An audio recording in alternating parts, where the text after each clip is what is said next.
अस्सलामुअलैकुम, खुश आमदीद। भली करे आया जी आया नू बखैर रागले। नया दिन के साथ मैं हूँ सैयद फैसल करीम और मैं हूँ महक असलम। नया दिन, नई सुबह, एक नया अज़्म, बहुत कुछ नया करने का जब आप ठान लेते हैं तो फिर इसकी शुरुआत बड़े अच्छे तरीके से करनी चाहिए, बहुत पॉजिटिविटी के साथ करनी चाहिए, क्योंकि अगर आपकी लाइफ में पॉजिटिविटी होगी तो आप बहुत कुछ अच्छे तरीके से सरअंजाम दे सकते हैं। और जब हम अच्छी चीज़ों की बात करते हैं तो आज की अच्छी बात आपके साथ शेयर करना बड़ा ज़रूरी है। और आज की अच्छी बात यह है कि तुम और आपका मतलब होता एक ही है, लेकिन इससे बोलने वाले के ब्रॉटअप का पता चलता है, उसकी ग्रूमिंग का पता चलता है।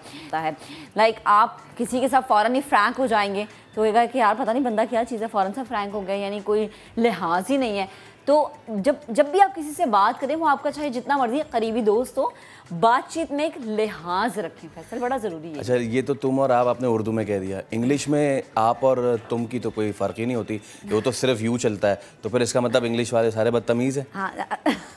हम आगे बढ़ते हैं आज शो में। क्या जी आज के शो में क्या कुछ है वो अब आपको बताते हैं। बलूचिस्तान में ठंडी हवाओं का है राज, शिमाली इलाकों में सर्दी की शिद्दत बढ़ गई है। ज़ियारत में दर्जा हरारत -2 डिग्री तक गिर गया है। कल्लात में -5 और कोयटा में -4 डिग्री आ चुका है। और कराची में भी आज सुबह सुबह ठंडी हवा चल रही है। मैंने सुना था कि काफ़ी सर्दी जो है कराची में आ जाएगी, और अच्छी बात है क्योंकि दिसंबर के लास्ट 10 दिन जो हैं उसमें आ जाए। इस साल के जो आखिरी 10 दिन है भाई, इसी में हम कराची में सर्दी देख लें तो हमें भी फील होगा कि हमने सर्दियां गुजार ली हैं। खैर आगे बढ़ते हैं। चाइल्ड लेबर के खात्मे और तालीम आम करने का ख्वाब। लाहौर के नौजवान ने एक स्कूल खोला है, एक स्कूल कायम किया है। इस स्कूल में क्या क्या सहूलियात हैं, बच्चों को किस तरह से यहाँ पर एडमिशन मिलता है, कितने बच्चे ज़ेरे तालीम हैं, इस पर आज हम आपको एक रिपोर्ट भी दिखाएंगे और फिर इस नौजवान से बात भी करेंगे। पाकिस्तान में गाड़ियां बनाने वाली निजी कंपनी ने अपना प्लांट 10 रोज़ के लिए बंद किया है।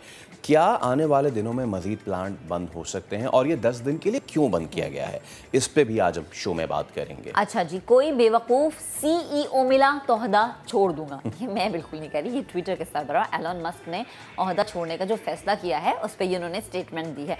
खैर उन्होंने एक पोल भी करवाया था जिसमें ज़्यादा लोगों ने उन्हें ये रिकमेंड किया था कि भैया प्लीज़ अपने घर चले जाएँ। तो ये जो उनके बयानात आ रहे हैं, इसकी क्या वजह है, इस पर भी आज हम बात करेंगे। ICC टेस्ट प्लेयर्स रैंकिंग जारी कर दी गई है। ऑस्ट्रेलिया के मानस लबिशन पहले नंबर पर बरकरार हैं। बाबर की रैंकिंग में 1 दर्जे बेहतरी देखने में आई है, दूसरे नंबर पर आ गए हैं। ऑस्ट्रेलिया के स्टीवन स्मिथ तीसरे नंबर पर चले गए हैं। ऐसा 2 नंबर क्या फ़ायदा कि जब हमारी टीम 1 नंबर ना हो सके। वाह क्या बात, वाह क्या बात है। अच्छा जी, और भी बहुत सारे रिपोर्ट्स होंगी, टॉपिक्स होंगे जिन पे हम डिस्कशन करेंगे, लेकिन सबसे पहले आपको बताएंगे कि कुछ दिन पहले हमने आपको बताया था कि एलन मस्क ने ट्विटर की सरबराही छोड़ने के हवाले से एक पोल करवाया था जिसमें 57% लोगों ने हाँ कहा था, यानी हाँ इस सेंस में कहा था कि भैया आप छोड़ दें और अपने घर चले जाएं, जबकि 43% लोगों ने नहीं कहा था, यानी उन्होंने कहा था कि नहीं आप ट्विटर को संभालें। तो जनाब इस पोल के बाद एलन मस्क ने ट्विटर की सरबराही छोड़ने का ऐलान कर दिया है। टेस्ला और ट्विटर के मालिक एलन मस्क ने अपने ट्वीट में ये लिखा है कि जैसे ही CEO के लिए कोई बेवकूफ़ मिला ओहदा छोड़ दूंगा और सिर्फ सॉफ्टवेयर और सर्वर्स की टीम से काम लूंगा। अच्छा, बेवकूफ़ मिला, ये क्या बात हुई? मतलब कि आज से कुछ शायद साल पहले 2 साल पहले पूरी दुनिया एलन मस्क को बहुत ज़्यादा फॉलो करती थी, क्योंकि स्पेस टेक्नोलॉजीज़ के हवाले से एलन मस्क जो काम कर रहे थे, then the Tesla and all, you know it, तो बड़ा ज़बरदस्त उनकी फ़ैन फॉलोइंग थी। लेकिन जब से उन्हें ये ट्विटर उन्होंने संभाला है तब से पता नहीं उन्हें क्या हो गया। और अभी तो रिसेंटली दिस शोज़ कि आपको ये लगता है कि आपके अलावा और कोई इस ओहदे के लायक ही नहीं है, इसलिए कहा कि जी अगर मुझे कोई बेवकूफ़ CEO मिला तो मैं छोड़ दूंगा। ये चीज़ बताती है कि आप अपने आप में कितने बड़े लीडर हैं, या फिर आप अपने आप में कितने बड़े पैसिमिस्ट हैं कि आपको लगता है कि आपके अलावा और कोई ये काम कर ही नहीं सकता। अच्छा चले जी, अब ज़रा हम आगे बढ़ते हैं, पाकिस्तान की सियासत की बात करते हैं जिसमें बहुत ज़्यादा हलचल हो रही है। सबसे बड़ा सूबा है पंजाब, और जब हम तख्ते पंजाब की बात करते हैं तो बहुत सारे उम्मीदवार और बहुत सारी पार्टीज़ हमें मंजर आम पर नज़र आती हैं, लेकिन तख्ते पंजाब जो है वो डगमगा रहा है क्योंकि गवर्नर पंजाब ने वज़ीर आला पंजाब परवेज़ इलाही को डी-नोटिफाई करने का फैसला कर लिया है। वज़ीर आज़म के मुशीर अता तारड़गी कहते हैं कि चूँकि वज़ीर आला ने एतमाद का वोट नहीं लिया, इसलिए गवर्नर पंजाब की सवाबदीद है कि वह उन्हें किसी भी वक्त डी-नोटिफाई कर दें। मीडिया से गुफ्तगू में लीगी रहनुमा का कहना था कि गवर्नर पंजाब ने आइनी इख्तियार इस्तेमाल किया किया। समझ नहीं आ रहा परवेज़ इलाही एतमाद का वोट लेने से क्यों भाग रहे हैं। उन्होंने मशवरा भी दिया कि इस्तीफ़ा देके घर चले जाएं। पंजाब ने, मैं समझता हूँ, बड़ी बारी तहम्मुल मिजाजी का मुजाहरा किया है और वो कोई भी गैर आईनी गैर कानूनी कदम उठाने को ना तैयार है ना उन्होंने उठाना है। मुकर्रर करदा वक्त और मुकर्रर करदा दिन पर वज़ीर आला एतमाद का वोट नहीं लेते तो उनको डीनोटिफाई कर दिया जाए, ये आइन और कानून की मंशा है। और एतमाद का वोट ना लेने का नतीजा भी ये है कि वज़ीर आला को डीनोटिफाई किया जाए। ये बिल्कुल क्लियर है, आइन और कानून में कोई इबहाम नहीं है। बेहतर है कि रिजाइन करके घर चले जाएं। ये गवर्नर पंजाब की स्वाबदीद है कि वो कब आइन की खिलाफ वर्जी और कानून की खिलाफ वर्जी करने पर वज़ीर आला पंजाब को डीनोटिफाई करते हैं, क्योंकि इसका अमली नतीजा यही है एतमाद का वोट ना लेने का। तो ज़रा आप तजिया लेते हैं। ज़ैगम खान साहब हमारे साथ मौजूद हैं। ज़ैगम साहब अस्सलाम वालेकुम, गुड मॉर्निंग। उम्मीद है आप खैरियत से होंगे sir. Fine shine sir, fine shine sir. Fawad Chaudhry साहब के मुताबिक तो जो उन्होंने बयानात दिए थे कल से पहले, नंबर भी पूरे थे और हाँ ये अलग बात कि पहले उन्होंने 200 से शुरू किया था, फिर उनका काउंट 186 पे आ गया था, बट स्टिल आपके पास 187 तो है ना। तो अगर हैं आपके पास अददी बरतरी पूरी है तो फिर ये सब जो कल हुआ ये क्यों हुआ? देखिए, आपने अच्छी बात कही कि पंजाब की कश्ती डगमगा रही है, लेकिन मैं ये समझता हूँ कि जितनी डगमगाती हुई नज़र आ रही है उतनी नहीं डगमगा रही है। अच्छा। काफ़ी इख्तलाफ है तीनों पार्टीज़ में, काफ़ी झगड़ा है, लेकिन मुझे लगता है इनका एक कॉमन पॉइंट भी है। जी। कॉमन पॉइंट ये है कि अंदर अंदर से कोई भी पार्टी ये नहीं चाहती कि इस वक्त पंजाब की हुकूमत ख़त्म हो और पंजाब नए इलेक्शन की तरफ जाए। सही। पीडीएम तो नहीं चाहती, वो तो ये कहती है। चौधरी नहीं चाहते, वो भी आपको पता है, यानी मुस्लिम लीग काफ नहीं चाहती, और मेरे ख्याल में पीटीआई भी नहीं चाहती जी। और इस वक्त सब ने जो एक कॉमन तरीका ढूंढा है वो तरीका ये ढूंढा है कि सारे मसले को असेंबली से निकाल के अदालत में फेंक दो। और जब ये मामला अदालत में चला जाता है तो आपको अदालती प्रोसीजर का पता है कि अदालत को सब कुछ सुनना होता है, एक एक बात को देखना होता है। तो उसमें तो 3-4 महीने गुजर जाएंगे। जब 3-4 महीने गुजर जाएंगे तो ये सारा मसला ही पुराना हो जाएगा और कोई ना कोई रास्ता भी निकल आएगा। इमरान खान साहब की फेस सेविंग भी हो जाएगी, पीडीएम को भी वक्त मिल जाएगा कि वो अपने मामलात बेहतर कर ले, अवाम में मकबूलियत बहाल कर ले, और चौधरी साहबान को भी टाइम मिल जाएगा कि जो उन्होंने 100 अरब रुपए अपने हलकों में खर्च करना है और 70 करोड़ उन्होंने अपने एमपीएस को जो बांटा है उन्होंने खर्च करना है, वो भी खर्च कर लेंगे। तो आपको एक सोची समझी हुई चीज़ नज़र आ रही है कि सामने बहुत झगड़ा हो रहा है, मार कुटाई हो रही है, लेकिन पीछे सुकून है। आप एक सुकून की मिसाल देखिए कि चौधरी साहिबान को वफाकी हुकूमत ने उनकी पसंद का चीफ सेक्रेटरी दे दिया। जी। कल तक तो ये झगड़ा चल रहा था कि उनकी पसंद के जो सीनियर पुलिस ऑफिसर थे, एसएसपी लेवल के अफसर पे भी झगड़ा हो रहा था। वो भी वफाक कह रहा था इसको निकालो, इसको वापस करो। अभी आपने ये बताया कि गवर्नर साहब का, बल्कि हमारे मोहतरम मता तारड़ साहब ये कह रहे थे कि गवर्नर साहब ने बड़ी बुर्दबारी और बड़े तहम्मुल का मुजाहरा किया। देखिए, ये बुर्दबारी और तहम्मुल गवर्नर साहब का तो नहीं है, ये तो मुस्लिम लीग काफ का है। बिल्कुल। तो पार्टी उनको जो कहेगी वो करेंगे। तो वो क्यों इतने बुर्दबारी का मुजाहरा कर रहे हैं? कल उन्होंने नोटिफिकेशन क्यों नहीं निकाल दिया? कल कहा गया था ना कि 4 बजे निकाला जाएगा। जी। मकसद ये है कि एक हद से ज्यादा झगड़ा मुस्लिम लीग नवाज भी नहीं ले जाना चाह रही। अगर ये बैठे हैं तो बैठे रहें। मुझे लगता है कि चौधरी साहब के पास नंबर हैं। अच्छा। उसका सबूत ये है कि कल मुस्लिम लीग काफ के 10 के 10 मेंबर्स ने कह दिया कि हम आपके साथ खड़े हैं।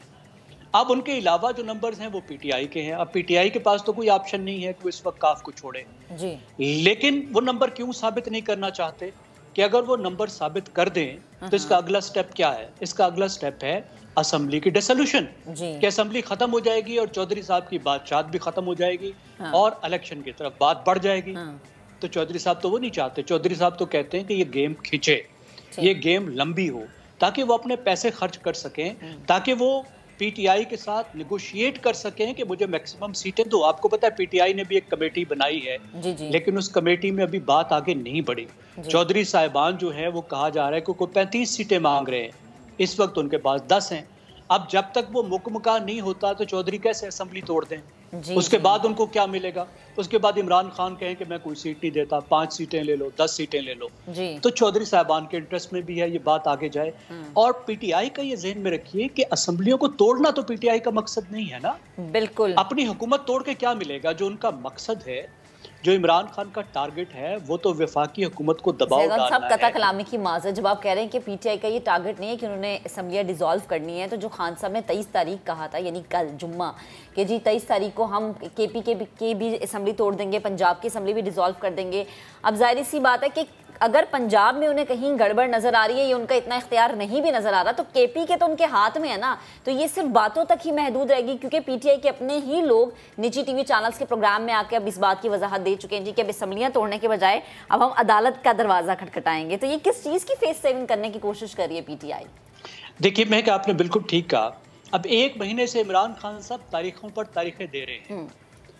इसलिए दे रहे हैं कि वो असेंबलियों को डिसॉल्व करने की धमकी देकर वफाकी हुकूमत से कुछ हासिल करना चाह रहे हैं, और वो मिलता नजर नहीं आ रहा। और अगर वो नहीं मिलता और खाली जो उनकी सूबाई हुकूमतें वो भी चले जाते हैं, तो ये तो घाटे का सौदा है ना।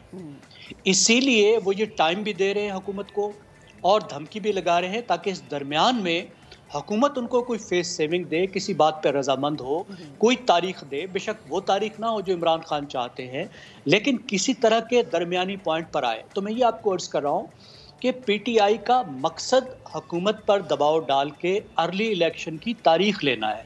असेंबलियों की जो डिसोल्यूशन है, असेंबलियों का जो तोड़ना है, उसकी धमकी या उसको तोड़ना एक टूल है, एक हथियार है, और उस हथियार को बेमकसद तो इस्तेमाल नहीं किया जाएगा।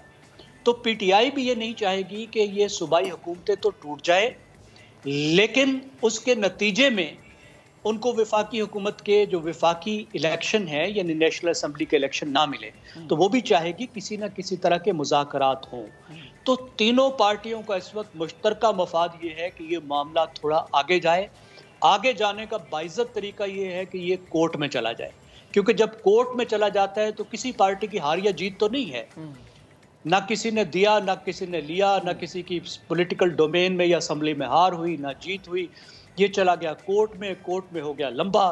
और जिस तरह के सियासी मसाइल हमारे सियासतदान और पार्टियां उठा के कोर्ट में फेंक देती हैं, तो फिर कोर्ट में पंचायत लग जाती है।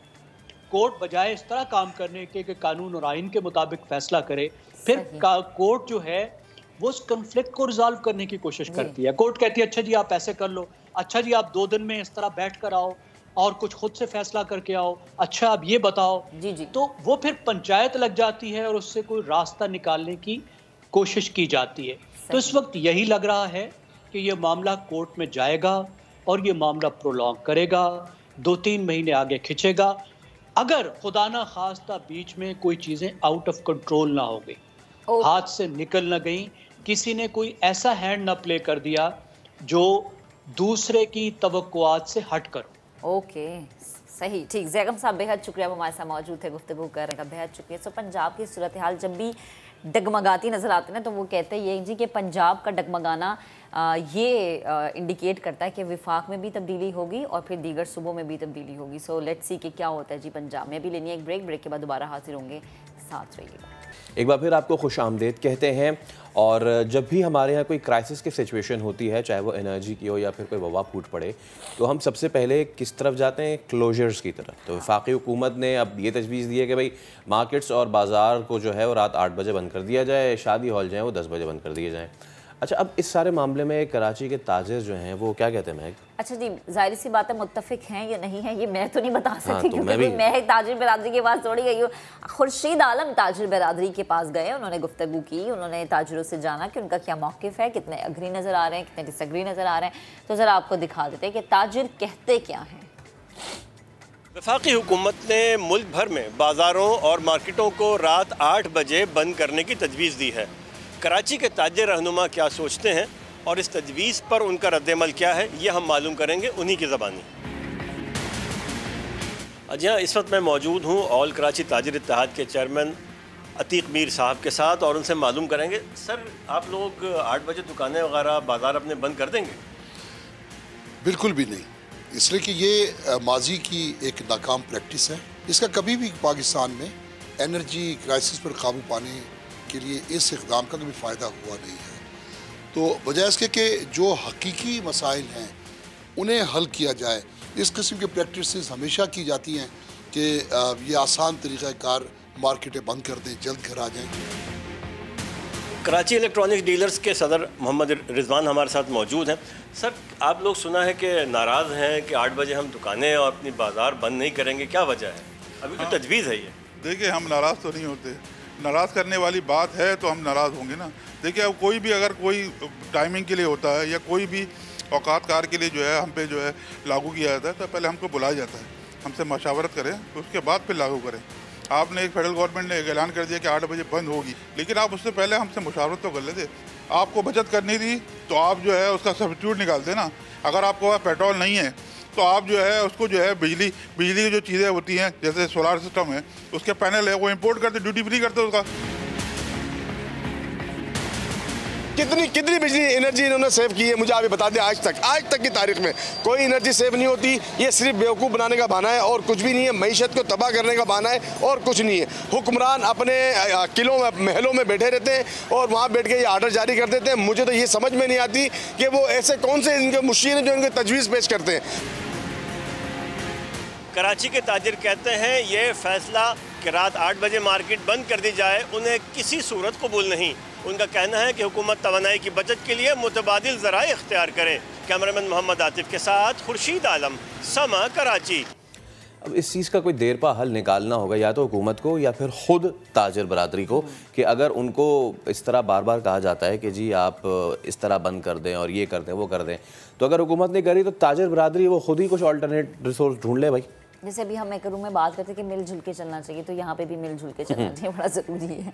अच्छा जी, आगे बढ़ते हैं। कराची की बात करते हैं, जहाँ पर चलने वाले सुर्ख और सब्ज़ बसों के बारे में तो सबको पता है और शहर की बहुत बड़ी आबादी जो है इन बसों में रोज़ाना सफ़र भी करती है। मगर आज हम जिसके बारे में आपको बता रहे हैं ये बहुत स्पेशल है, क्योंकि ये बस ख़ास तौर पर स्पेशल लोगों के लिए डिज़ाइन की गई है। हमारे नुमाइंदे खुसूसी रेहान अहमद ने ये रिपोर्ट तैयार की, वो आपको दिखाते हैं। आँख, कान, नाक, हाथ और टांगें इंसान के लिए कुदरत का बेहतरीन तोहफा है। इन्हीं नेमतों की बदौलत हम जिंदगी का लुत्फ उठाते हैं और अगर इनमें से किसी भी नेमत से महरूम हो तो जिंदगी इम्तिहान बनकर रह जाती है। ऐसे ही एक मसले का सामना डिसेबल वेलफेयर एसोसिएशन कराची के स्पेशल लोगों को भी था। इस बारे में इदारे की तर्जुमान महक खान ने समा को बताया कि इनके इदारे को एक ऐसी बस की जरूरत थी जो चलने की सलाहियत से महरूम अफराद की सबसे बेहतरीन दोस्त बन सके। हमारा इदारा कराची के तकरीबन तमाम यूसीज को कवर करता है। तमाम यूसीज से जितने माजूरीन घरों में कैद हैं उनको लाता है और यहाँ पे डिफरेंट ट्रेनिंग्स वगैरह दी जाती हैं। तो जो असल इशू आ रहा था वो मोबिलिटी इशू आ रहा था कि ये जो सीवियर डिसेबिलिटी के अफराद हैं इनको घरों से निकाल कर किस तरह से एक गाड़ी में शिफ्ट किया जाए, फिर उनको इस इदारे में लाया जाए। तो हमारे अल्हम्दुलिल्लाह बहुत सारे ऐसे लोग हैं, फिलंथ्रोपिस्ट हैं हमारे, जो हमारे साथ काम करते हैं। वो इस तरह काम करते हैं कि एक हाथ से देते हैं, दूसरे को पता भी नहीं चलता। तो हमने एक फ्यूजन मोटर एक कंपनी उनसे रब्ता किया कि आप इस तरह की कोई ऐसी बस डिज़ाइन करें जो पर्टिकुलरली अफराद बहा माजूरीन के लिए। बस तैयार करने वाले इदारे ने इस प्रोजेक्ट में खास तौर पर दिलचस्पी ली और कोशिश की कि बस में वो हर मुमकिन सलाहियत मौजूद हो जिसकी ज़रूरत किसी खास इंसान को पड़ सकती है। ये पाकिस्तान की पहली बस है जो इस तरह से कस्टमाइज मैन्युफैक्चर की गई है, ठीक है। और इसमें तकरीबन बेक वक्त 21 से ज़ायद अफराद बैठ सकते हैं, जिसके अंदर अफराद बहाम माजूरीन शामिल हैं। और वो 2 से ज़ायद अपनी जो व्हील चेयर समेत इसके अंदर इंसर्ट हो सकते हैं और बाकी उनके अटेंडेंट भी आ सकते हैं। इसके अंदर फायर एक्सटिंग्विश्ड है और जितने भी अगर आप बोले एक एमरजेंसी डोर भी असेंबल किया गया है, LEDs लगी हुई हैं। ये फुली AC बस है और इसकी रूफ पे बाकायदा स्केच टाइप का बनाया गया है, जहाँ पे केश टाइप का, जहाँ पे पर्सन विद डिसेबिलिटीज अगर लॉन्ग ट्रैवल कर रहे हैं तो वो अपनी एक व्हील चेयर कैरी भी कर सकते हैं। डिसेबल वेलफेयर एसोसिएशन के माजूर अफराद की जिंदगी में पहले के मुकाबले में काफ़ी बेहतरी आ गई है। अब घर से इदारे तक आने और वापस जाने के लिए उन्हें परेशान नहीं होना पड़ता, क्योंकि उनके पास अपनी बस मौजूद है। दुनिया की कुल आबादी का 15% ऐसे अफराद पर मुश्तमिल है जो फिजिकली चैलेंज्ड हैं, स्पेशल हैं, ख़ास हैं। इनमें हिम्मत और इरादे की कोई कमी नहीं, लेकिन इनसे भी ज़्यादा काबिल तारीफ़ हैं वो लोग जो इनके लिए ज़िंदगी की आसानियाँ और सहूलतें मुहैया करते हैं, जैसे कि ये बस। कैमरामैन फैसल आगाई के साथ रेहान अहमद, समा, कराची। तो हर जगह पर, हर शहर में बहुत अच्छे अच्छे काम हो रहे हैं। अभी लेंगे एक ब्रेक। Welcome back. आपको बताएं कि सर्दियों की छुट्टी से पहले निजी स्कूल ने बच्चों को अलविदा कहने के लिए मुनफरिद एक्टिविटी का एहतमाम किया, जिसमें बच्चों को न सिर्फ सर्दियों से मुतालिक सरगर्मियों का हिस्सा बनाया गया, बल्कि माहौलियाती आलूदगी पर भी उन्हें बताया गया, अवेयर किया गया, मालूमात उन्हें फराहम की। बहुत अच्छी बात है। इस पर जीनत ने रिपोर्ट तैयार की, आपको दिखाते हैं। सर्दियों की छुट्टियों से कबल बच्चों की प्लानिंग्स तो जारी है, लेकिन साथ साथ स्कूल्स की जानिब से भी बच्चों की ज़हनी नशोनुमा के लिए मुख्तलिफ एक्टिविटीज़ का एहतमाम किया गया है। ये एक्टिविटीज़ है क्या, आइए आपको भी दिखाते हैं। नानी के घर भी जाऊंगा और घूमने भी जाऊंगा। बाहर जाऊंगी, नानी के घर जाऊंगी, बाहर जाऊंगी और शॉपिंग करने जाऊंगी। अपने लिए नए क्लोथ्स लूंगी और अच्छे अच्छे स्वेटर्स। वैसे हर सैटरडे संडे में हम लोग जाते हैं, मगर अभी काफ़ी एक्साइटमेंट है, स्पेशली खासतौर नानी के घर में जो होता है। बच्चे को खुद इनकरेज करना चाहिए इन सब एक्टिविटीज़ में। पढ़ाई तो जाहिर है वो तो होती रहेगी आगे, वो तो कभी ख़त्म नहीं होनी, मगर ये सब चीज़ें भी बहुत ज़रूरी है। I'm gonna buy some sweaters, some hats, some gloves, like winter things. And I'm very excited to do all of the activities and exercises in my science book. And I'm going to explore the world. बच्चों को throughout the day engage रखना, it's a very big task, you know, and very difficult task. और यहाँ मैं बोलूँगी कि hats off to all teachers कि वो इस तरह के नॉटी बच्चों को एंगेज रखती हैं और हैप्पी रखती हैं। परेशान तो खैर सारे बच्चे करते हैं, हमने भी छोटे होते हुए we've done the things as well. तो या इट हैपेंस कि हाँ बच्चे थोड़े घर में होते हैं तो एक रौनक होती है और थोड़ी रौनक बढ़ जाती है। अब मेरा प्लान था हम लोग जाएंगे लाहौर, पर सिर्फ इतनी कम दिनों की छुट्टियां मिली कि हमने कहा चलें हम लोग कराची को एंजॉय कर लेंगे।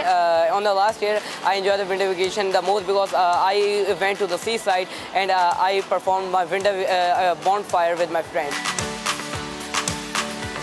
Honestly, for climate change, I think we should maybe keep our hands to ourselves and not touch each other that much. Climate change की वजह से ज़्यादातर ये हुआ है कि बीमारियाँ बहुत ज़्यादा आई हैं। We were very ill since last week. I was absent for 3 to 4 days. That's a really bad thing क्योंकि हमारी पढ़ाई पे भी अफेक्ट किया। जहां माहौलियाती और मौसमियाती तब्दीलियों के हवाले से निजी स्कूल में बच्चों को मालूमात फराहम की जा रही है, वहीं नन्हे मुन्ने बच्चों ने भी सर्दियों की छुट्टी की खूब प्लानिंग कर रखी है, जो यकीनन वालिदैन के लिए दर्द सर भी बनने वाली है। कैमरामैन शाहिद बलोच के साथ सैयदा जीनत, समा, कराची। अच्छा, जीनत ने कहा कि भाई बच्चे जो है ना वो वालिदैन के लिए दर्द सर बनने वाले, कुछ दिनों के लिए तो हाँ बिल्कुल, लेकिन बहुत सारे जो वालिदैन हैं वो मांगते हैं कि ये चाहिए हमें दर्द सर। कदर करनी चाहिए। क्यों? क्योंकि अगर आज हमारे बच्चे स्कूल जा रहे हैं, बहुत सारे ऐसे बच्चे हैं जो नहीं जा पाते, सोने पे सुहागा वो मजदूरी करते हैं, चाइल्ड लेबर का शिकार। लेकिन हमारे माशरे में ही फिर कुछ लोग एहसास करते हैं और इन बच्चों के लिए वो बड़ा ज़बरदस्त एहतमाम करते हैं। क्या है वो एहतमाम? अच्छा जी, अब देखें, लाहौर के रिहायशी नौजवान ने अपनी मदद के तहत एक स्कूल खोल दिया है। जो बच्चे स्कूल नहीं जा सकते उन्हें उनके काम करने वाली जगह पर जाकर ही पढ़ाया जाता है। आयशा अता की रिपोर्ट आपको दिखाते हैं, देन इस नौजवान से हम बात करेंगे।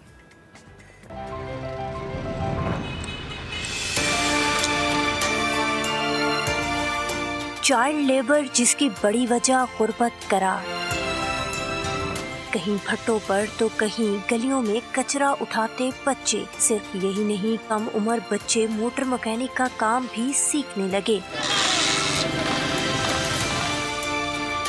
एक ख्वाब चाइल्ड लेबर का खात्मा और तालीम हो आम, जिसे कमर अब्बास ने ख्वाब से ताबीर का रंग दिया और नश्तर कॉलोनी में छोटा सा स्कूल बना लिया। 6 साला शहबाज करता है गाड़ियों के शीशे साफ, मगर अब है हाथ में किताब। मेरी मम्मा घर में सफाई करती है, मैं गाड़ियों के शीशे साफ करता हूँ। कह रहे पैसे होते हैं, फिर मैं घर में आके दे देता हूँ। रहमतुल्लाह और बरकतुल्लाह कचरा उठाकर वालिद का हाथ पटाते हैं, लेकिन तालीम के हसूल के लिए स्कूल जरूर आते हैं। आप कचरा उठाते हैं गली से, प्लास्टिक उससे चुग लेता है, घर लेके जाता है, अबू बेच लेता है, उससे रोटी मोती ले लेता है और स्कूल भी पढ़ते हैं। हम यहाँ आते हैं, स्कूल पढ़ते हैं, बहुत अच्छा लगता है। टूटे जूते, बेवंत लगे कपड़े, मगर पढ़ने का जुनून। कमर का कहना है चाइल्ड लेबर के खात्मे की तरफ ये पहला कदम है। हम इन्हें ख्वाब दिखाते हैं, ख्वाब दिखाने के बाद इन्हें यकीन दिलाते हैं कि बिल्कुल ये भी हमारे ही मुआशरे का हिस्सा है। जो बच्चे मेहनत मजदूरी के बाइस स्कूल नहीं आ सकते, कमर इनके काम वाली जगहों पर जाकर इन्हें पढ़ाते हैं। बस हाँ, जरा कमर का कहना है कि कचरा उठाने और मेहनत मजदूरी करने वाले इन बच्चों को मुआशरे का अहम और फाल शहरी बनाने के लिए वो अपनी कोशिशें इसी तरह से जारी रखेंगे। कैमरामैन जवाद यहिया के साथ Ayesha Ata, Samaa, Lahore. Welcome back once again. Break पर जाने से पहले हम बात कर रहे थे उन बच्चों की जो कि मजदूर होते हैं और पढ़ने का शौक होता है लेकिन पढ़ नहीं पाते क्योंकि घर में इतने वसाइल नहीं होते। ये घर के बड़े होते हैं जो कि दुकानों पर छोटे बन जाते हैं, इन्हें छोटा छोटा कह के पुकारा जाता है, लेकिन इनके दिल में कहीं ना कहीं इस चीज़ की हसरत होती है कि उन्होंने तालीम हासिल करनी है। अब कमर अब्बास लाहौर के वो शख्स हैं जिन्होंने जो है ये जिम्मेदारी उठाई। अब कमर इस जिम्मेदारी को किस तरह से निभा रहे हैं, किस तरह से ये काम सर अंजाम दे रहे हैं, हमें ज्वाइन कर चुके हैं लाहौर स्टूडियो से, उन्हें शामिल गुफ्तगू करते हैं। अस्सलाम वालेकुम कमर, गुड मॉर्निंग, कैसे हैं आप? जी वालेकुम अस्सलाम, थैंक यू सो मच। जी कमर, आप जो काम कर रहे हैं बड़ा ही ज़बरदस्त और बेहतरीन काम कर रहे हैं। मुझे बताएं इस काम की शुरुआत कैसे हुई और अभी किस तरीके से आप ये चीज़ें मैनेज कर रहे हैं? देखें, ये ऐसा प्रॉब्लम है जो कि हमारे इर्द गिर्द है। मिसाल के तौर पे हम किसी सिग्नल पे खड़े होते हैं, किसी टायर की शॉप पे जाते हैं, किसी तंदूर की शॉप पे जाते हैं, हत्ता कि हमारे अपने घर के अंदर भी ऐसे बच्चे और मेड बच्चियां मौजूद हैं। जिस सिर्फ बात यह है कि क्या हम ऐसी चीज़ों को ऑब्ज़र्व करते हैं या नहीं है। ये बेसिकली ऐसे बच्चे हैं, अभी आपने एक लफ्ज़ यूज़ किया कि ये अपने घर के बड़े होते हैं। दिखने में इसमें कोई शक नहीं है, दिखने में ये बच्चे हैं लेकिन हकीकत में ये अपने घर के बड़े होते हैं। तो अगर ऐसे बच्चों से आप सिर्फ 5 मिनट आप इनके साथ बैठ जाए और आप इनसे गुफ्तगू शनीद कर ले तो आपका इनके सारे के सारे मसाइल, इनकी तकालीफ आपके सामने आ जाएंगी और आपकी परसेप्शन एक बच्चे के हवाले से वो मुकम्मल तौर पे चेंज हो जाएगी। तो असल में जब ये चीज़ें where I was used to move across the Lahore, तो ये इतनी ज़्यादा तादाद में थे ऐसे बच्चे, ऐसे बच्चियाँ कि इनको देख के दिल खून के आंसू रोता था कि ये बच्चे जिनके हाथों में किताबें होनी चाहिए, ऐसे बच्चे जो कि दूसरे बच्चों को जब देखते हैं कि वो स्कूल में जा रहे हैं, नए कपड़े पहन के जा रहे हैं और साफ़ सुथरे कपड़े पहन के जा रहे हैं और पेट भर के खाना खा के जा रहे हैं, जब ये बच्चे उन बच्चों को देखते थे और जब हम इन्हें ऑब्जर्व करते थे तो बहुत ज़्यादा तकलीफ़ होती थी। देन वी डिसाइडेड कि ऐसे बच्चों के लिए कुछ ऐसा करना चाहिए जो कि बेहतरीन हो।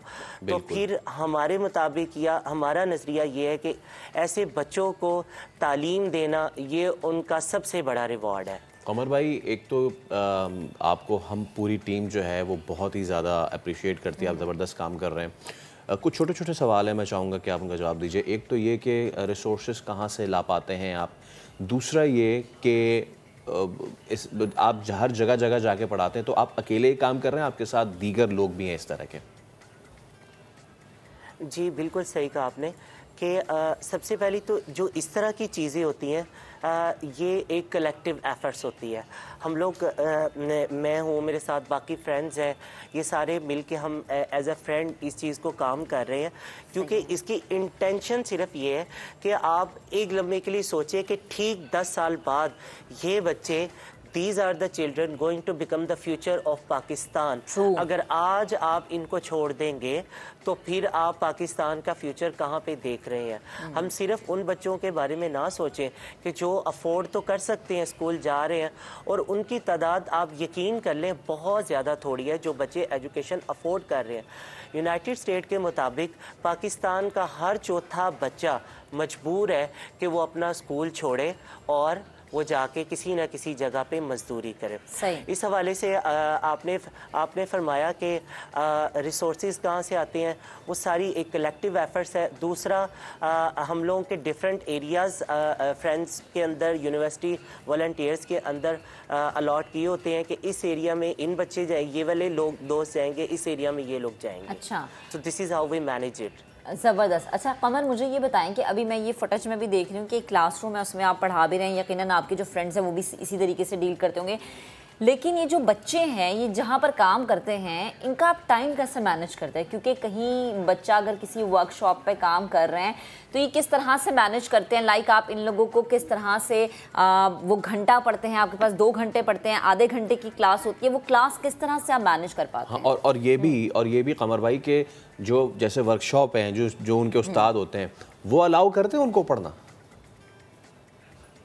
ये आपने बहुत ज़बरदस्त फिनोमिनल बात की है कि जो सबसे बड़ा चैलेंज है ना इस चीज़ के अंदर, वो है कि वर्क प्लेस का जो ऑनर है, जिसे उस्ताद कहते हैं, जिसे मालिक कहते हैं, आपने बेसिकली उसको जाके डील करना है। तो उसके लिए हम मुख्तलिफ तरीके उससे रिलेशनशिप बिल्ड करते हैं, उसको कन्विंस करते हैं, उसको कम्युनिकेट करते हैं कि और इसके अलावा सम टाइम हमें उसको इंसेंटिव भी देने पड़ते हैं। दूसरी बात ये कि हम लोग एजुकेशन को उसकी कैसे मैनेज करते हैं, तो सबसे पहले हम ये चीज़ देखते हैं उस बच्चे की जो कि वहाँ पे काम कर रहा है, उसकी एज क्या है, उस एज के मुताबिक उस जगह पे वर्किंग कंडीशंस क्या है।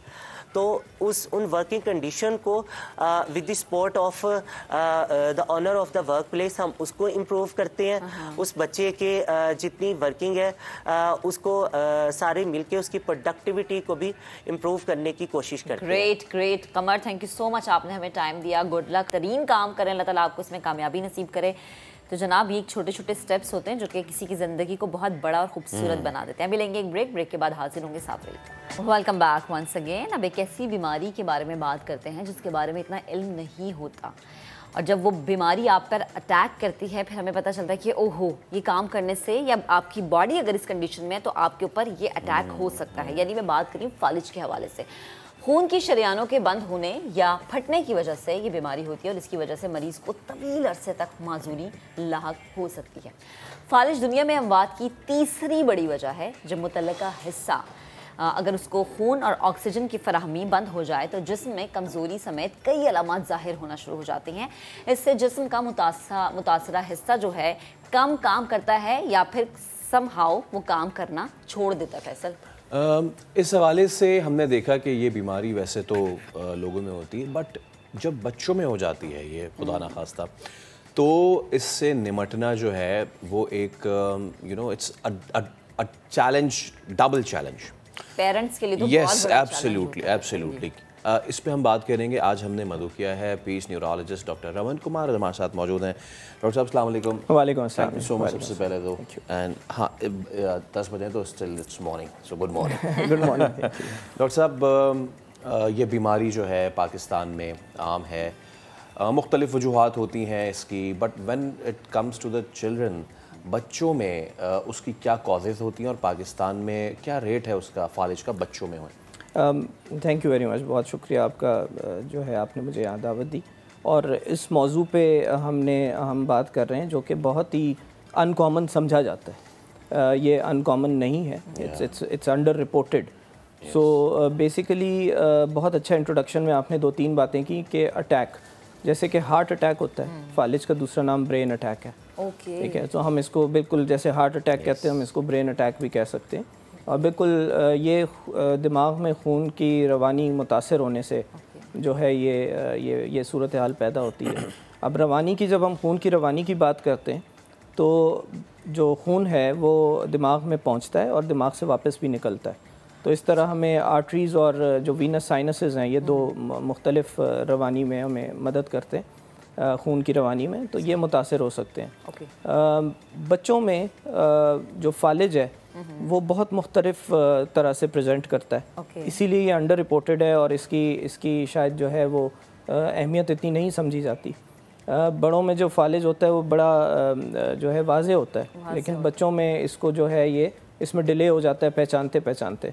बच्चों में एक ख़ास बात एक और ये होती है कि जब हम बच्चे की बात करते हैं तो बच्चा बहुत सारी डिफरेंट एजेस में होता है। एक न्यूबॉर्न नौमौलूद भी एक बच्चा है, एक जो है वो इन्फेंट 1 साल तक की उम्र का भी बच्चा है, टॉडलर जो कि सही से अभी चलना भी नहीं सीखा होता, फिर स्कूल गोइंग है, फिर एडोलेसेंट एज है, तो डिफरेंट एज ग्रुप्स होते हैं। तो अगर हम फालिज की बात करें तो हर एज में तकरीबन ये बहुत डिफरेंट तरह से प्रेजेंट करता है। अब एक नौमौलूद बच्चे में फालिज जो है वो झटकों की सूरत या फिट्स की सूरत में प्रेजेंट कर सकता है। ज़रूरी नहीं है कि एक हाथ की कमज़ोरी या एक साइड की, एक जिस्म के किसी एक हिस्से की कमज़ोरी, क्योंकि बच्चा जब छोटा होता है तो जिस्म के किसी एक ख़ास हिस्से की कमज़ोरी को महसूस करना या उसको देखना ये बड़ा मुश्किल काम होता है पेरेंट्स के लिए। इवन डॉक्टर्स इसमें जो है काफ़ी इसमें एक्सपर्टीज़ चाहिए होती हैं। तो ये फालिज जो है कभी कभार जो है ये हमें इस सूरत में प्रेजेंट करता है कि झटके आते हैं, झटके दौरे आते हैं, बच्चा बहुत देर तक सोता रहता है, एक्टिविटी कम हो जाती है।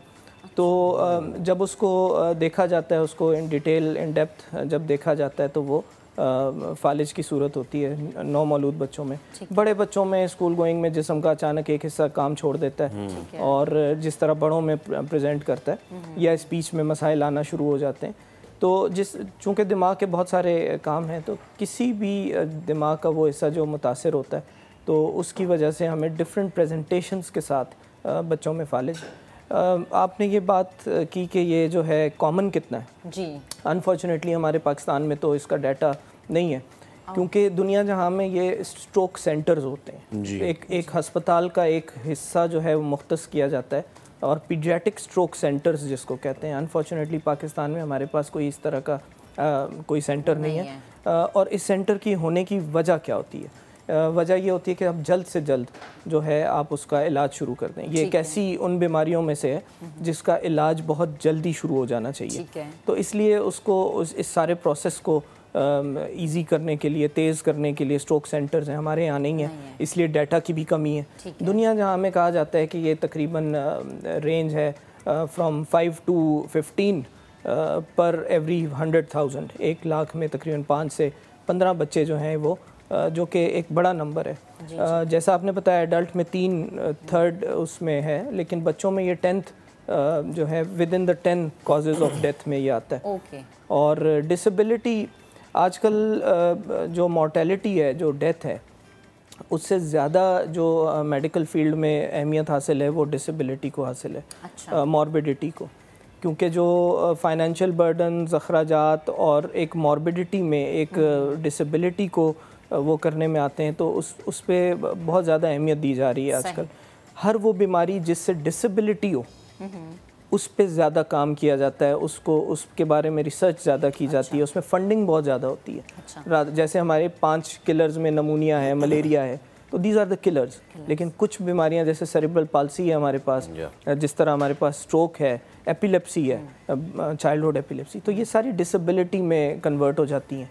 तो डिसेबिलिटी एक नेशन पे, एक माशरे पे बहुत बड़ा जो है वो बर्डन आ जाता है, तो खास तौर पे जैसे हमारे सोसाइटी। बिल्कुल ऐसे। अच्छा डॉक्टर साहब, मेरा सवाल ये कि आपने कहा ना कि इसका जितनी जल्दी इलाज हो जाए बेहतर है, तो किस स्टेज में आके इसका ट्रीटमेंट मुश्किल हो जाता है और क्या सिम्टम्स होते हैं कि खुदा न खास्ता किसी के बच्चे को इस तरह की कोई भी बीमारी है तो माँ जो है, आपने कहा ना ज़्यादा सोता है, तो अमूमन हम आए तो ये सोचते हैं कि अच्छा सो रहा है, ओके रेस्ट करा, क्योंकि डॉक्टर ने कहा था 16 घंटे की नींद बड़ी ज़रूरी है बच्चे की।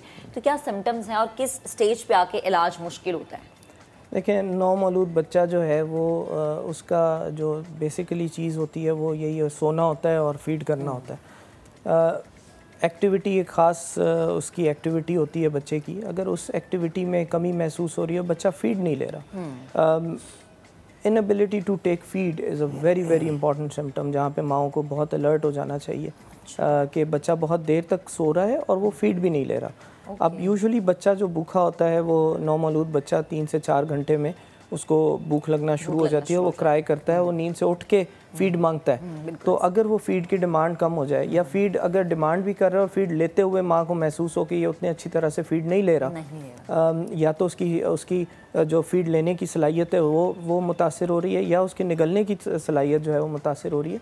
तो दोनों सूरत हाल में ये एक बड़ा इंपॉर्टेंट सिम्टम है सोने के हवाले से। फिट्स या झटके दौरे, इनको पहचानना बड़ा ज़रूरी है।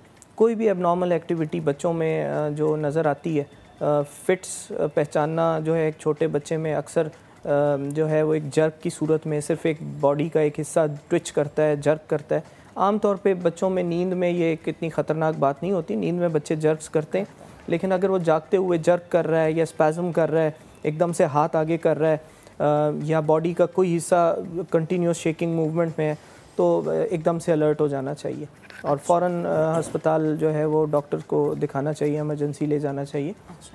तो ये बहुत ज़रूरी है। अच्छा डॉक्टर अमन, अगर इस तरीके की चीज़ें होती हैं, हम देखते हैं एल्डर पीपल में स्टेजेस होते हैं, किसी का इतना हाथ काम करना छोड़ देता है, किसी का यहाँ तक छोड़ देता है, और कोई तो बिल्कुल हाफ बॉडी पैरालिसिस हो जाता है, तो वो बेचारा उसका सिर्फ ये मूव हो रहा होता है, ये मूव नहीं हो रहा होता।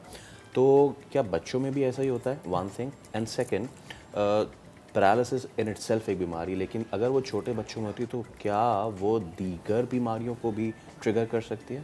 Thank you very much for asking this question, very important. इसको मैं इस तरह से लूँगा कि बच्चों में फालिज बड़ों के फालिज से मुख्तलिफ कैसा है। तो ये तीन तरह से जो है हम इसको देख सकते हैं। एक हमने बात कर ली है कि इसकी प्रेजेंटेशन डिफरेंट है, ये प्रेजेंट डिफरेंट तरीके से करता है। जैसे फिट्स हैं, छोटे बच्चों में एक्सेसिव स्लीपीनेस है, डिक्रीज एक्टिविटी है, तो इसकी प्रेजेंटेशन मुख्तलिफ होती है। दूसरी बात जो मुख्तलिफ है वो ये है कि इसमें रिस्क फैक्टर्स, जैसे बड़ों में हम कहते हैं फालिज, उनमें रिस्क फैक्टर जो है हाइपरटेंशन है, ब्लड प्रेशर का है, कोलेस्ट्रॉल ज़्यादा है। तो बच्चों में रिस्क फैक्टर्स जो हैं वो बहुत मुख्तलिफ हैं।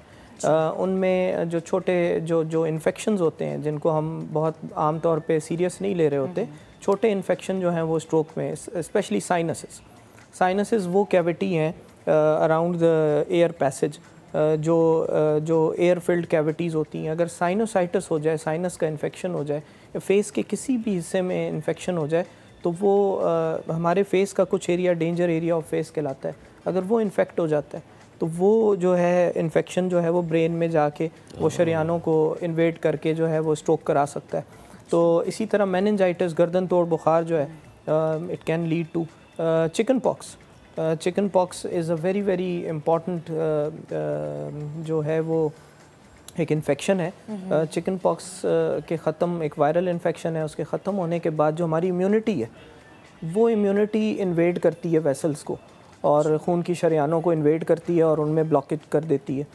तो इस तरह के इन्फेक्शंस बहुत ज़रूरी हैं। बच्चों में कुछ पैदाइशी तौर पे कार्डियक इश्यूज़ होते हैं, कंजेनाइटल कार्डियक डिफेक्ट्स होते हैं, that can be a cause of कोई थ्रोम्बस, कोई खून का क्लॉट वगैरह। अगर हार्ट अच्छे से क्लीन नहीं कर रहा ब्लड को, तो क्लॉट जाके ब्रेन में फंस सकता है। Cardiac conditions are very very important. Then again very important condition, blood की कुछ एनीमियाज, कुछ डिसऑर्डर्स, सिकल सेल।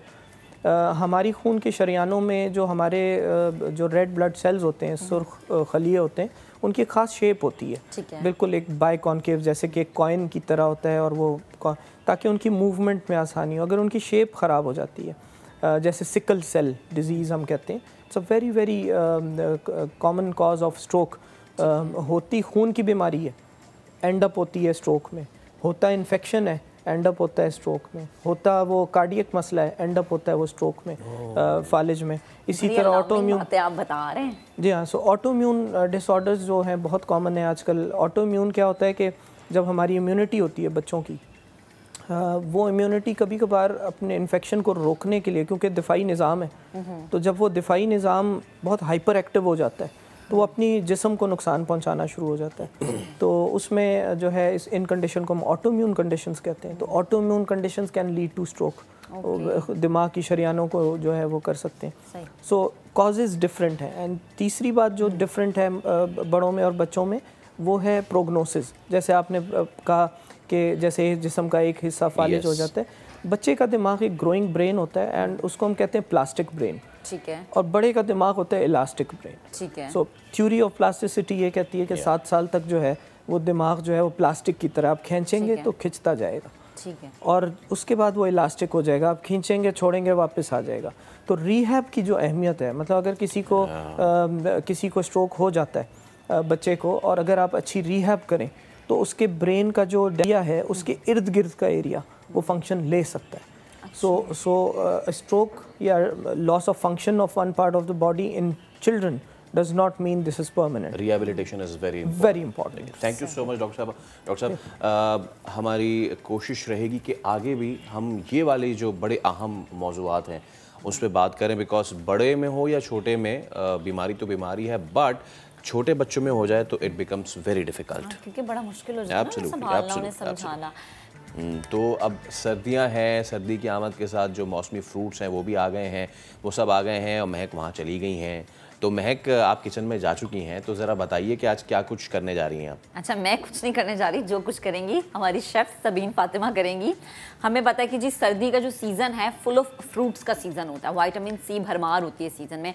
तो आपने करना ये कि डेली रूटीन में अपने लंच में एक आपने कॉम्बो बनाना है डिफरेंट फ्रूट्स का, और वो आपने खाना है। ये मैं आपको बता सकती हूँ इतना, अब वो कैसे बनाना है ये हमारी शेफ़ बताएंगे। अस्सलाम वालेकुम सबीन, गुड मॉर्निंग, कैसे हैं आप? वालेकुम अस्सलाम, मैं बिल्कुल ठीक हूँ, अल्लाह का शुक्र है। अच्छा, मुझे बताएं कि आज हम क्या बनाने जा रहे हैं? आज हमारे पास फ्रूट सैलेड है, ठीक है, और साथ में हमारे पास कहवा है, ठीक है, ठीक है। कहवा बहुत ही आसान सा है, सिंपल सा है। उसमें हम अजवाइन शामिल करेंगे, एक गिलास हमने पानी लिया, ठीक है। उसमें हम ½ टीस्पून के करीब अजवाइन शामिल करेंगे। सही। बहुत ज़्यादा इसको इसलिए नहीं इस्तेमाल करना है क्योंकि गर्म बहुत होती है, और इसको हमें ढकना है। ये इतने यहाँ पे पकेगी। साथ में हम आपको सैलेड का बता देते हैं कि सैलेड में हमने यहाँ पे कीवी ली है, ठीक है, थोड़ी सी माइनस है, इसमें हमने पिसी हुई मिर्चें शामिल की है, पिसी हुई काली मिर्चें, पिसी हुई काली मिर्चें, ठीक है। तकरीबन ½ टीस्पून के करीब हमने पिसी हुई काली मिर्चें शामिल की हैं, और साथ में एक कीवी है। सीज़न के सारे इसमें फल हैं, ठीक है। फल क्योंकि बहुत ही ज़बरदस्त से आए हुए हैं, कलरफुल से, मज़ेदार से फल हैं। सर्दियों के फल तो वैसे ही बड़े, हर सीजन के फल ही अच्छे होते हैं, अच्छे होते हैं। जैसे पर्सनली सर्दियों के फल बहुत, हाँ, जैसे गर्मियों में लाइक अनार आम होता है, वाटरमेलन है, मेलन है। अच्छा जी, ग्रेप्स हमने ऐड कर लिए इसके अंदर, इसमें ग्रेप्स हैं, ठीक है, थोड़े से आप उसमें, और पाइनएप्पल है। सही। पाइनएप्पल के साथ जो है ना हमने इसमें थोड़ी सी वो पाइनएप्पल कॉकटेल है ये समझे, हाँ, लाइक कॉकटेल है। इसमें हमने पाइनएप्पल के साथ जो है वो शामिल किया, अनारदाना भी शामिल कर सकते हैं। साथ में हम जो है इसके मुख्तलिफ चीज़ें होती हैं हमारे पास अवेलेबल। जो भी आपको लगता है कि ये फ्रूट आपकी बॉडी के लिए, आपकी स्किन के लिए बड़ा अच्छा है, आप वो फ्रूट ऐड कर सकते हैं, उसमें कोई वो नहीं। इसके साथ हमने इसमें थोड़ा सा सेब है, लेकिन सेब हमने इसमें हरा वाला शामिल किया है, क्योंकि हरा वाला सेब जो होता है वो जूसी होता है। उसको हम मिक्स कर लेंगे तमाम चीज़ों को। इसमें हम चीनी बिल्कुल भी शामिल नहीं कर रहे, अच्छा, क्योंकि ये ऑलरेडी मीठे होते हैं फल, तो हम इसमें थोड़ा सा शहद शामिल करेंगे। ठीक है जी, ठीक है। क्योंकि बच्चों को आजकल ये कि लैक्टोज का थोड़ा इश्यूज आ रहा है ज़्यादा, तो इस वजह से हम इसका चीनी का इस्तेमाल कम कर रहे हैं अपनी रेसिपी में, और शहद का इस्तेमाल थोड़ा सा करेंगे ताकि ये मज़ेदार सी और अच्छी सी बन जाए। ठीक है। अच्छा, जिसको आपने अच्छी तरह से मिक्स भी करना है ताकि और एक यकजा हो जाए सारी। जी बिल्कुल ऐसा ही है। और तमाम इसमें आप चाहें तो पपीता भी शामिल कर सकते हैं, और जो भी सीज़न के फल हैं, और अगर आप सब्जी को भी शामिल करना चाहते हैं तो सब्जी अब तो यू जी, आपको पता जी विंटर में तो सब्जियां भी बड़े मज़े की होती है, सिंघाड़े होते हैं, शक्करकंदी होती है। तो जी यहाँ पर कहवा भी बन रहा है और ये फ्रूट सैलेड भी हम बना रहे हैं। इतने में हम एक ब्रेक लेते हैं, ब्रेक से जब वापस आएंगे तो यकीनन हमारा कहवा भी बन चुका होगा, आपको दिखाएंगे और बताएंगे कि कब कब आपने पीना है। Welcome back once again. Sabeen हमारे साथ मौजूद हैं और एक बड़े मज़ेदार सा कहवा बन रहा है। अच्छा सबीन, तैयार हो गया हमारा कहवा? जी बिल्कुल अच्छा, तैयार है। हमने इसमें अजवाइन ऐड किया था। अच्छा, अजवाइन का टेस्ट थोड़ा सा कड़वा होता है, कुछ और ऐड कर सकते हैं? हाँ बिल्कुल, हम इसको कंपलसेट करने के लिए या इसके टेस्ट को थोड़ा सा चेंज करने के लिए हम इसमें लेमन जूस शामिल कर रहे हैं। अदरवाइज इसमें कोई भी चीज़ शामिल नहीं होगी, सिर्फ लेमन जूस है हमारे पास, वो हम शामिल करेंगे। इसको हम निकाल लेते हैं। जी, इसको हम निकाल लेते हैं और स्टेन करना बड़ा ज़रूरी है, वरना वो जो अजवाइन है वो आपके मुंह में आ जाए। हाँ जी, चलें, हमारे पास कहवा तैयार है अजवाइन का। ठीक है। और इसमें हम थोड़ा सा लेमन ऐड कर देंगे। लेमन अगर आप नहीं भी करना चाहते और आप ये ऐसे ही पी सकते हैं, आपकी बॉडी बर्दाश्त कर सकते हैं तो ऐसे ही पी जाए। लेमन ऐड करना चाहते हैं तो लेमन ऐड कर लें। अच्छा जी, हमारी दोनों जो चीज़ें हैं, लाइक हमारा एक बड़ा फ़ौरन से बनने वाला सैलेड और एक बड़ा ज़बरदस्त सा कहवा। अच्छा सबीनी, कहवा आप सुबह के वक्त में पिए नहार मुँह? जी बिल्कुल, बहुत अच्छा है कि अगर आप सुबह के वक्त पिए, लेकिन आप क्योंकि सर्दियां हैं और चेस्ट में इन्फेक्शन बहुत ज़्यादा है तो आप उसको शाम में भी पी सकते हैं। खाने के बाद पी सकते हैं कि ऑयल हम इस्तेमाल करते हैं या घी इस्तेमाल करते हैं तो वो हमें लगता है भारीपन अपने चेस्ट पे, जैसे लाइक मेरी आवाज़ इस आवाज़ हो रही है अगर आप चाहते हैं आपकी आवाज़ सभी जैसे ना हो तो ये कहवा आप पी लें। अच्छा बिल्कुल, मैं चाह रही हूँ कि जो हमने सैलेड बनाया फ़ौरन से हम जल्दी से बता दें। जी बिल्कुल, इसमें हमने सीज़न के फल शामिल किए हैं, जैसे ग्रेप्स थे हमारे पास और पाइनएप्पल था हमारे पास और सेब है साथ में हमारे पास अनार है और आप मुख्तलिफ जो सीज़न की कीवी हमने इसमें शामिल की है, माइनस शामिल किए तकरीबन हाफ कप के करीब और साथ में उसमें पिसी हुई काली मिर्चें शामिल की हमने हाफ टी स्पून के करीब। बस ये तीनों चीज़ों इनको मिक्स करके और जो सीजन के फ्रूट है, मैं बार बार यही कह रही हूँ कि जो अवेलेबल है जो आपको पसंद है ना वो आप कर सकते हैं। ये ज़रूरी नहीं है जो सबीन ने इस्तेमाल किया वही आप करें। चलें जी, thank you so much Sabeen, आप हमारे साथ मौजूद थी। आपने इतनी ज़बरदस्त वाले सैलेड की रेसिपी हमें बताई, इतना ज़बरदस्त कहवा सबीन ने हमें बताया। Thank you so much Sabeen. चलें जी, ज़रा आगे बढ़ते हैं और क्रिकेट की दुनिया का रुख करते हैं। न्यूजीलैंड क्रिकेट टीम कुछ देर बाद कराची एयरपोर्ट पर अच्छा जी पहुंच चुकी है और न्यूजीलैंड टीम दौरे में 2 टेस्ट और 3 वनडे खेलेगी। मजीद बात करेंगे अपने नुमाइंदे हुज़ैफा खान ने हमें ज्वाइन किया। जी हुज़ैफा बताएगा डिटेल्स। जी बिल्कुल महक, देखें जो तसलसल था इंटरनेशनल टीमों के आने का वो अब जारी है। न्यूजीलैंड टीम जो गुज़िश्ता साल सितंबर के अंदर दौरा मनसूख करके वापस चली गई थी, अब वो दोबारा आई है पाकिस्तान में और कराची में तकरीबन 20 साल के अरसे के बाद अब से कुछ देर कबल जो है वो जिन्ना इंटरनेशनल एयरपोर्ट पर लैंड कर गई है। अब थोड़ी देर बाद ये टीमें यहाँ से हाई सिक्योरिटी के अंदर निकलेंगी और अपने होटल जाएंगी। इस दौरे के अंदर 2 टेस्ट मैचेस शामिल हैं जबकि 3 वनडे यहाँ पे खेले जाएंगे। पहला टेस्ट मैच जो है वो कराची में ही होगा 26 दिसंबर से, जबकि दूसरे टेस्ट के लिए दोनों टीमें मुल्तान जाएंगी और फिर वनडे सीरीज जो है वो एक बार फिर से कराची में शेड्यूल है। 10, 12 और 14 जनवरी को जो है ये वनडे मैचेस शेड्यूल हैं, जबकि टिम साउथी को पहली बार टेस्ट की कप्तानी दी है न्यूजीलैंड की टीम ने।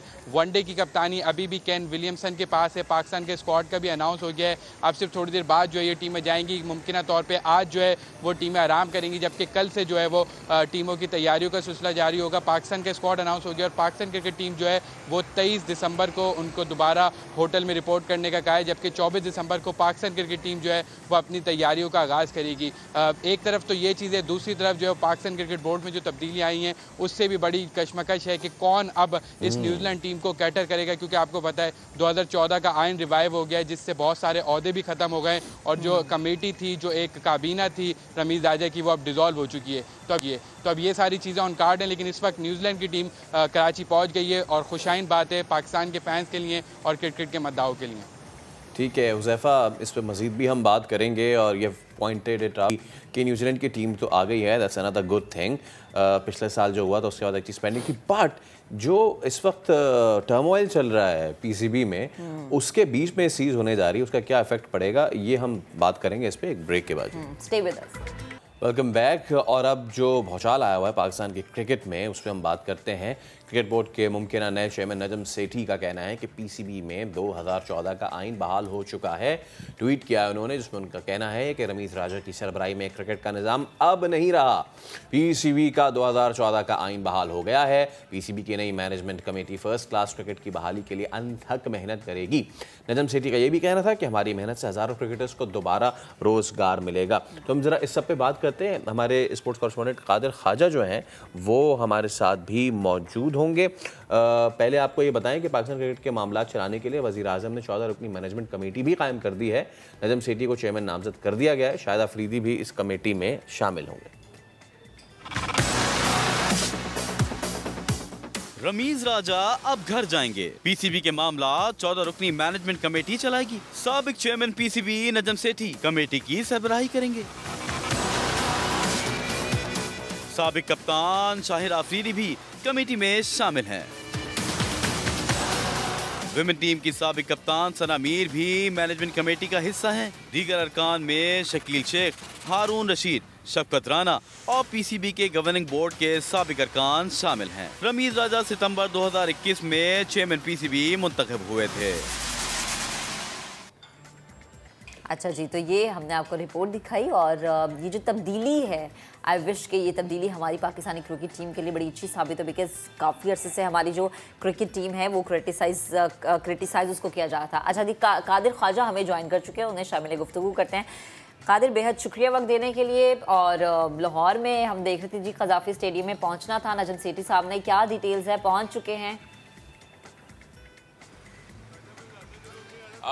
बिल्कुल, अभी हम कज़ाफ़ी स्टेडियम के बाहर हैं। अभी तक जो है वो मैनेजमेंट कमेटी के चेयरमैन पाकिस्तान क्रिकेट बोर्ड के नजम सेठी अभी तक मौजूद नहीं है। रमीज़ राजा को भी हमने देखा है कि वो भी अभी तक जो है वो अपने दफ्तर में नहीं आए। अलबत्ता जब पाकिस्तान क्रिकेट बोर्ड के पैटर्न इन चीफ इमरान जो शहबाज शरीफ हैं, उन्होंने जब फैसला कर दिया, उन्होंने जब नोटिफाई कर दिया, जब मैनेजमेंट कमेटी बना दी जिसमें शाहिद अफरीदी भी उसके मेंबर हैं, तो उसके बाद से ये सुनने में आ रहा है कि रमीज़ राजा का कोई किरदार नहीं बचा पाकिस्तान क्रिकेट बोर्ड में। अब मैनेजमेंट कमेटी ही पाकिस्तान क्रिकेट बोर्ड के तमाम इख्तियारात उनके पास है और वही उसको चलाएगी। तो आप ये देखिए, नजम सेठी ने रात को भी ट्वीट किया और उसके बाद अभी भी जो है वो तमाम क्रिकेट शायकीन का शुक्रिया अदा किया कि उनकी जो रजीम चेंज है वो रमीज़ राजा की अब ओवर हो गई है, नो मोर है। और उसके बाद अब जो तब्दीलियाँ होने जा रही हैं 2014 के कॉन्स्टिट्यूशन में, जो पुराना आइन था उसको बहाल करने की जिम्मेदारी जो है वो पैटर्न इन चीफ शहबाज शरीफ की तरफ से दी गई है नजम सेठी को। तो उनके तमाम मेंबरान जिनमें शकील शेख जो है उनको हेड करेंगे, उसके बाद जो बाकी शाहिद अफरीदी हैं, सना अमीर हैं, शफकत राना है, तो वो उसके साथ उनको असिस्ट करेंगे। आप ये देखिए कि पाकिस्तान क्रिकेट बोर्ड का आइन चेंज किया गया था 2014 से 2019 में नया आइन बनाया गया था। और अब 2014 का ये वो आइन है जिसमें जो पैटर्न इन चीफ अपने 2 नुमाइंदे देता है, उसके बाद जो है वो डिपार्टमेंटल क्रिकेट से नुमाइंदगान आते हैं और उसके बाद एसोसिएशन से नुमाइंदगान आते हैं। तो आप ये देखें कि 2019 में जो आइन था उसमें क्लब क्रिकेट को, डिपार्टमेंटल क्रिकेट को बंद कर दिया गया था। और 2014 का जो आइन बहाल करने की सबसे बड़ी जो वजह यह है कि तमाम जो हज़ारों जो क्रिकेटर्स बेरोजगार हुए थे उनका रिज़्क दोबारा बहाल करने की तैयारियां शुरू करने का जो जिम्मेदारी है वो नजम सेठी को दी गई है पैटर्न इन चीफ की तरफ से। अभी कुछ देर बाद वेरी गुड ना कि अगर ये चीज़ शुरू की गई है और फिर ये टैग भी हट जाएगा हमारी क्रिकेट के उस पे से जी की फेवरेटिज्म बहुत ज़्यादा है। अच्छा, मुझे बताएं कि टाइमिंग बहुत ज़्यादा मैटर कर रही है। हमने देखा कि एक तरफ न्यूजीलैंड की टीम पहुँच रही है जी और दूसरी तरफ ये एक तब्दीली हमने देखा कि बहुत बड़े पैमाने पर है। सो क्या लग रहा है आपको, ये तब्दीली क्या मौजूदा वक्त में सही थी, टाइम इसका बिल्कुल ठीक था या थोड़ा वेट कर लेना चाहिए था? देखिए, ये न्यूजीलैंड जो टीम है ये पाकिस्तान क्रिकेट बोर्ड के लिए खास तौर पर काफ़ी जो है वो भारी साबित होती है। जिस तरह हमने देखा कि पहले जब न्यूजीलैंड उसके बाद रावलपिंडी से मैच वाले दिन निकल गई थी और रमीज़ राजा पर काफ़ी तनकीद हुई थी, फिर रमीज़ राजा ने स्टांस लिया था।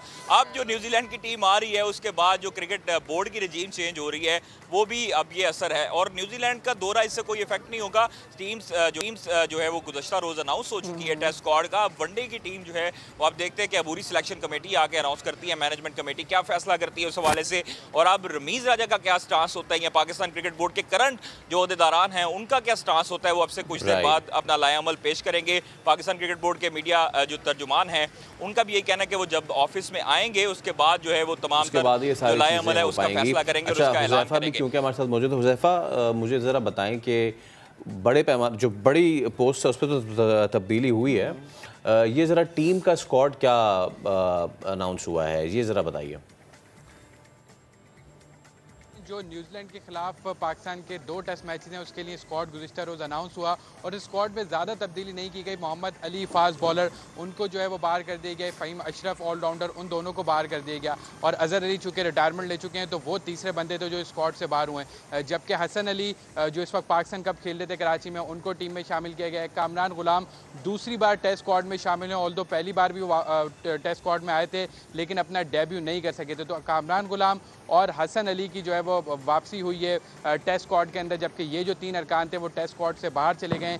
23 तारीख जो है वो पाकिस्तान क्रिकेट बोर्ड का जो गुज़िश्ता मैनेजमेंट थी उन्होंने दी थी खिलाड़ियों को रिपोर्ट करने के लिए। स्क्वाड तो आ जाएगा लेकिन अब ये जो पूरी सीरीज़ है इसको कौन मैनेज करेगा, कौन सा बोर्ड के मेंबरान होंगे जो इनको देखेगा, कौन से लोग टीम को कैटर करेंगे, ये बहुत सारे सवालात मौजूद हैं। इस वक्त भी हम देख रहे हैं कि न्यूजीलैंड की टीम तो पहुंच गई है, लेकिन अभी तक पाकिस्तान क्रिकेट बोर्ड के नुमाइंदगान हमें नज़र नहीं आ रहे, जैसे हमेशा की तरह होता है कि कोई ना कोई बोर्ड नुमाइंदा आता है और टीम को यहाँ से लेके जाता है। अच्छा ठीक है हुज़ैफा, बेहद शुक्रिया, और अब्दुल कादिर ख्वाजा आपका भी बेहद शुक्रिया, आपने हमें ज्वाइन किया हुआ था। अब ज़रूरतें हैं और आपको बताएं कि पाकिस्तान में गाड़ियां बनाने वाली निजी कंपनी ने अपना प्लांट 10 रोज़ के लिए मुकम्मल तौर पर बंद कर दिया है।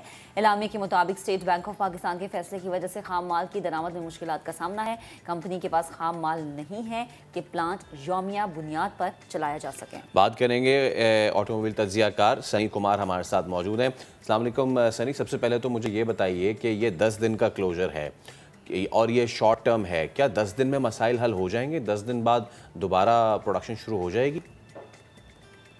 Thank you for having me on your show. मैं बताता चलूँ कि कुछ निजी कंपनीज ने पहले भी शट डाउन किए हैं 2-3 दिनों के। अब ये कुछ एक निजी कंपनी ने 10 दिनों के लिए प्लांट शट डाउन किया है।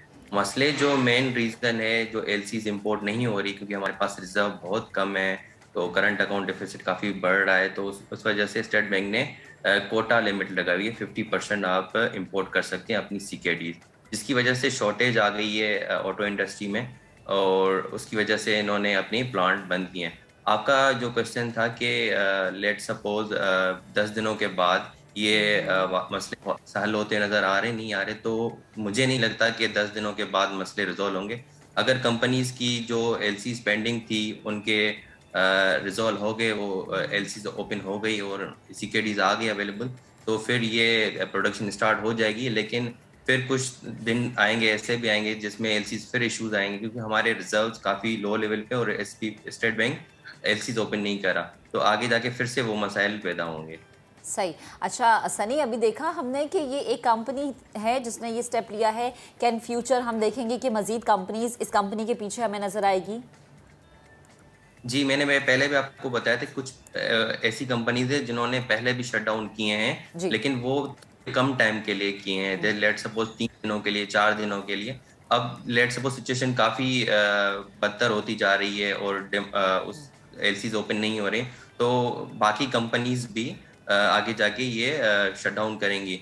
एक तो मेन रीज़न ये था कि LCs ओपन नहीं हो रही, उसकी वजह से शट डाउन कर रहे हैं। दूसरी वजह ये भी है कि हमने देखा है कि डिमांड साइज भी काफ़ी कंप्रेस्ड हो रही है। अच्छा। क्योंकि गाड़ियों की प्राइसेस इतनी ज़्यादा बढ़ गई हैं कि एक आम आदमी की पहुंच से काफ़ी दूर है, तो वो हमने देखा है कि डिमांड साइज जो है वहाँ से भी कंप्रेशन आ रही है। उसके अलावा जो हमने देखा है पॉलिसी रेट, इंटरेस्ट रेट जो काफ़ी पीक कर गए हैं, तकरीबन 17% पे चल रहे हैं, वो जो अगर कंज्यूमर बैंक फाइनेंसिंग के थ्रू भी जा रहा है तकरीबन 22% पे वो यानी कि उनको इंटरेस्ट पड़ता है एक गाड़ी बोरो करने से, तो वो काफ़ी हाई पे हैं और प्राइसेस काफ़ी बढ़ गई हैं, तो डिमांड साइज भी कंप्रेशन आ रही है, इसकी वजह से भी प्लांट शट डाउन हो रहे हैं। अच्छा, फिर इंपोर्ट्स भी सनी उसका भी मसला आया हुआ है। ऑल इन ऑल मुझे आखिर में ये बताएं कि क्या हम मज़ीद कंप्रेशन, मज़ीद प्रेशर देखने जा रहे हैं इस ऑटोमोबाइल इंडस्ट्री में, और अगर ऐसा होता है क्या मज़ीद सख्त फैसले हम प्रेडिक्ट कर सकते हैं? जी बिल्कुल, हम इसमें जैसे IMF की डिमांड है कि हम मज़ीद टैक्सेस लगाएंगे और मज़ीद जो है कि करंट अकाउंट डेफिसिट कम करेंगे, तो गवर्नमेंट का जो मेजर फोकस होगा कि लग्जरी जो आइटम्स है, जो नॉन एसेंशियल आइटम्स है, उस पर ड्यूटीज़ लगाई जाएँ। उसमें फर्स्ट प्रायोरिटी गवर्नमेंट की होगी कि ऑटोमोबाइल सेक्टर जो कि लग्जरी कहलाता है उस पर ड्यूटीज़ करे, तो उसकी वजह से फिर इसमें इस सेक्टर पे मुश्किलात बढ़ती जाएगी। सही, ठीक। सनी आप हमारे साथ मौजूद थे, बेहद शुक्रिया, आपने वक्त दिया। और फैसल, जब हम बात करते हैं ना हमारे रिसोर्सेज की, जब हम बात करते हैं कि फ़लानी चीज़ बंद हो गई और फ़लानी चीज़ में काम नहीं रहा, इससे ऑटोमेटिकली नुकसान हमें ही होता है। इसके लिए पहले स्टेप्स लेना बड़े ज़रूरी हैं। मैं आखिर में जाते जाते हम बताएं देखने वालों को कि आज बड़ी यूनिक डेट है। क्या? आज है 12, हाँ। ठीक है, और 12 और सॉरी आज है 22, महीना है 12, हाँ। और साल है 2022, हाँ। तो बहुत सारे टूल्स की भरमार है। हाँ, बहुत सारे टूल्स की भरमार है। अच्छा, इसका क्या मतलब होता है? इसका मतलब कुछ भी नहीं है, जरूरी नहीं है कि हर चीज का मतलब ही हो। हाँ, अच्छा, इसका कोई मतलब है वही अपनी तरफ से। अच्छा, वैसे दिसंबर के बारे में हाँ, बट ये चीज है नहीं, दिस 22 दिसंबर की जो रात है, it's going to be the longest. जी, ये बात है बताने वाली, ये कोई बात नहीं है जी। दो है इसके अंदर, दिन सबसे मुख्तसर होता है जिसके अंदर रात सबसे ज्यादा लंबी। भाई आप नहीं करते कि क्या होने जा रहा है, सितारों में क्या होने जा रहा है। बहुत सारे लोग न्यूमरोलॉजी पे देखते हैं। देखिए, अगर इस लिहाज से हम देखें कि भाई दो इतने सारे इसमें 2 क्यों हैं, तो ये आपके हाउस ऑफ स्टार्स को जरूर इफेक्ट करता है। जब हमारे साथ अजीम जाफरी साहब मौजूद होंगे, ये सामने निकाल लिया मतलब, निकाल लिया ना मतलब। खवातीन हर चीज का मतलब निकाल लेते हैं, ये खवातीन की क्वालिटी है जी। चलें जी, आज के प्रोग्राम से इतना ही। अब आपसे मुलाकात करेंगे कल। अपना बहुत सा ख्याल रखिएगा। मुझे फैसल, हमारी टीम को दुआ में याद रखिएगा। अल्लाह। मतलब मैंने निकाला था।